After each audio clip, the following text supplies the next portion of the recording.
I'm very into going mobile. It's why I bought the iPad Pro, and I've been using LumaFusion extensively for all sorts of things. I did a wedding on LumaFusion. I've done a lot of work on it, and today I want to show you how to do a 3D effect with keyframing and text.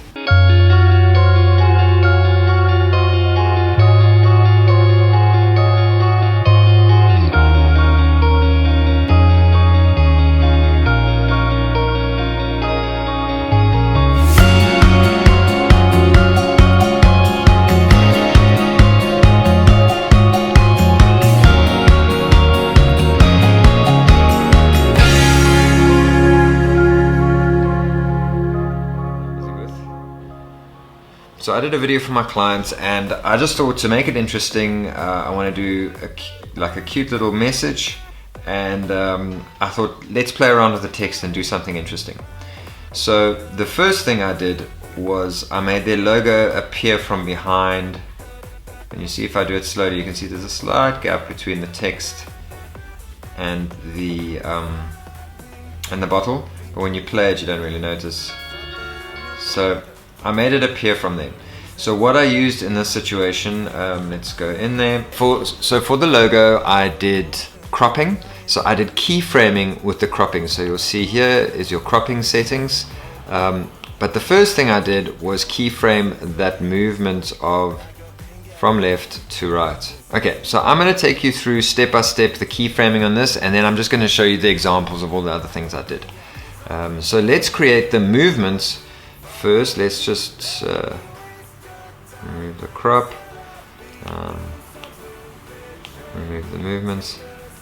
Okay, so we want the text to move from there to the middle of the image within a few frames. So from here we're going to create a keyframe, so you tap that, it creates a keyframe, and then we move along just a few frames. This is just trial and error. Add a keyframe and then move the position. You'll see on the right here you can move your X axis. I use the X axis because if you move it manually with your, if you move it like this, you're gonna the text is gonna move like this because you're not gonna move it perfectly straight.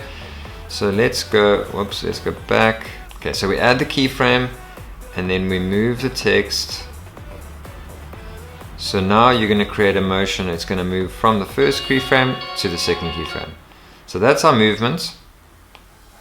Now what we want to do is that we want it to appear as if it's coming out from behind the bottle. So how we do that is we go to our first keyframe. Now we switch to cropping.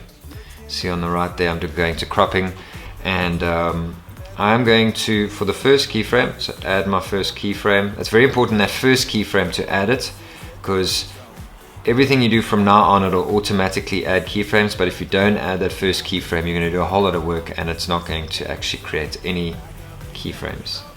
So the first keyframe is literally just cropping the entire thing out, and then first one and then the second one. Okay, so it takes 2 frames for it to move to its first position. I'm going to do this, and then I use the buttons on either side of your slider to get my exact position. So that looks about right. Let's go to the next frame. I'm actually just going to drag it. Oops. Undo. There we go. So drag it. I'm just going to use the arrows to get it perfect. Okay, so next.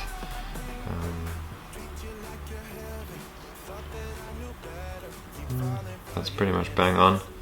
Next frame. It went a little bit over there. That. Next frame.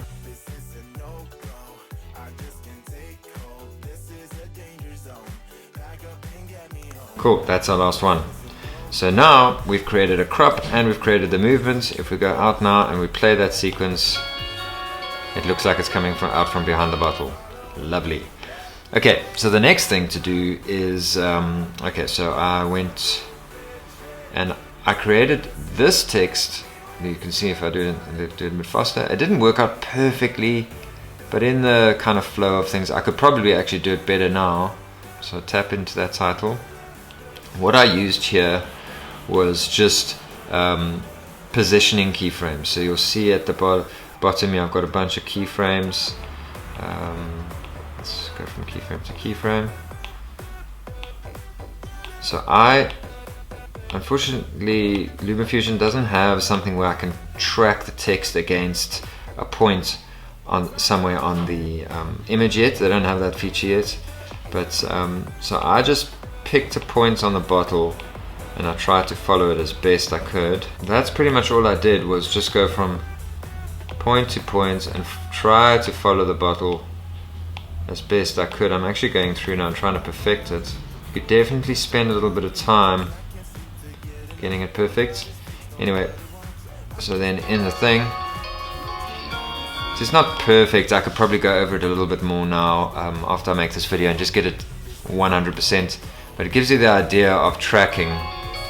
Here I did the opposite. I made it look like as the bottle moved, it was moving over the text. How I did that was cropping yet again. So I went into my keyframing. There was actually no position change of the text. It was just cropping.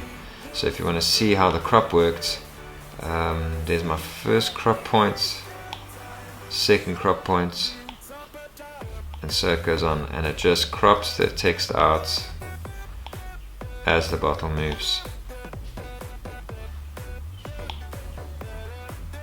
Cool. So that's that one. And I quite like these. These are my favorite because they're quite easy to do. And then the next one is the same effect, but it just gives it that little touch, you know, that little sort of, that added bit of professionalism. And then I did exactly the same as I did in the beginning. I just revealed the text the logo once again from the bottle. So as you can see, some of those keyframing techniques are very subtle, some of them are very harsh, like the logo coming out, but the text going behind objects I really like, and it's a bit of effort, but it just adds that bit of professionalism to your videos. I would recommend just doing it over and over again, because in the beginning it's a pain and it's difficult, but the more you get into it, the quicker it gets and the better it gets. So I definitely recommend getting that into your videos just to give it that professional edge. Very quick video today. I hope it helped you to take your videos to the next level. Please subscribe to the channel, please like this video, and I'll see you in the next one.